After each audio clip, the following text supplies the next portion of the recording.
somehow they abandoned the issues and they're looking at the two of you and how you were, interacting and praising. Because when you do right, we see. So, what do you say about this Torentco deal for the TOR? Well, Samson, something has to be very clear, and we'll get back to this. I'm going to make a statement, and it's that most badly managed or politically controlled SOEs that have weak managements, CEOs and boards, are drawn into certain transactions that extract value for certain individuals who have huge influence in governments at the highest level. This is state capture. We saw it in PDS. We've seen it in different transactions making, and this is the latest. We saw it in gold for oil as well, and we are seeing it in this Torentco transaction. Now, anybody who has done refinery economics before knows that the value of your products that you produce from the crude oil has to be far higher than the cost of the crude oil, and your operating costs, your consumption and losses in the refinery. Otherwise, you're going to make losses. Now, Tamale Refinery has been making losses for one reason and one reason only. Its consumption and losses, which should be less than 5%, far exceed 12 to 14%. No refinery on this earth with consumption and losses, that means the fuel you use to heat up the refinery and work, and the losses that are permitted, can go above 6% or 7% in modern times. Because it's a very competitive market. The crude oil, the petroleum product sale market is a very competitive market, and you don't make large margins. So you have to be efficient. The reason why Tamale Refinery has been making losses, and many people don't know this, Tamale Refinery was a tolling refinery up to 1996. Tamale Refinery never made a loss till 1996, when it started buying its own crude oil, stopped the tolling agreement with GMPC, who was the only BDC then, and they started producing on their own. From that day, they started making losses because they did not have the capacity to do that. Now, if you look at the transaction itself, we know that due diligence has not been done on this transaction. The transaction is murky, so sourcing has not been open. And one of the things that you do in a transaction, you have to have the strength of the off-taker. They have to have the credit worthiness to be able to pay when you produce the product. You also have to have the financial backing to be able to buy the crude oil.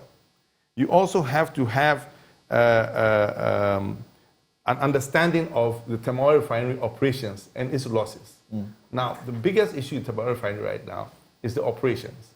Tamale Refinery will start and shut down within a few days. It takes 48 hours and fuel. That costs a lot of money to start up the refinery again.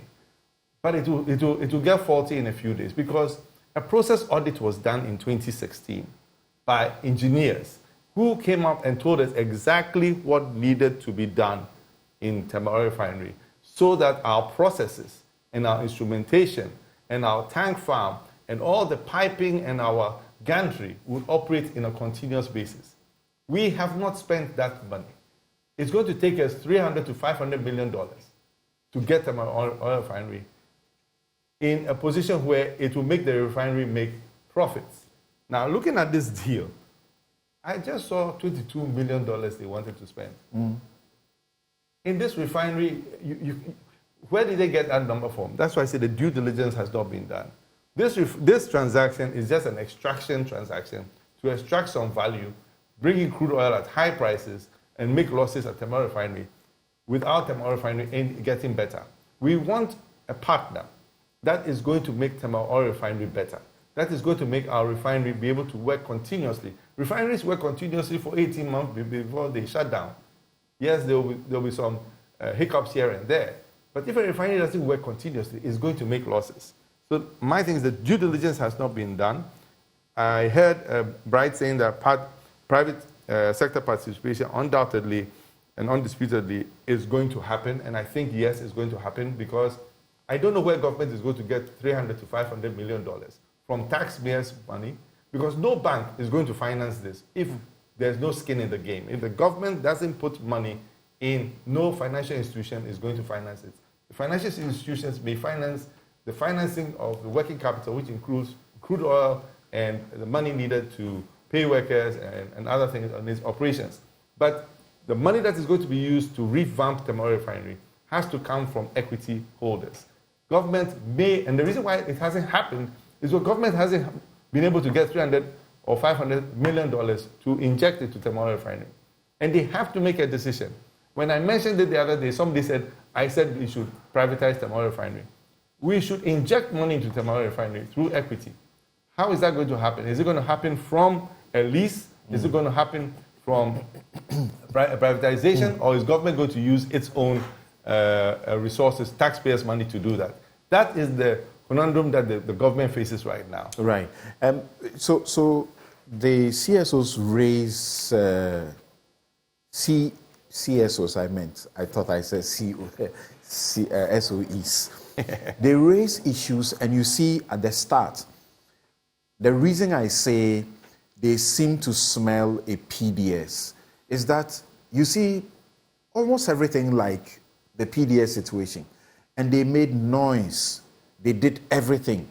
Government simply ignored them and proceeded, and then had X, in its face. Now, and why do you think so? There's only one reason. There are people high up in government who are influencing this transaction for one reason and one reason alone, and that's state capture. And this deal needs to be stopped. What do you...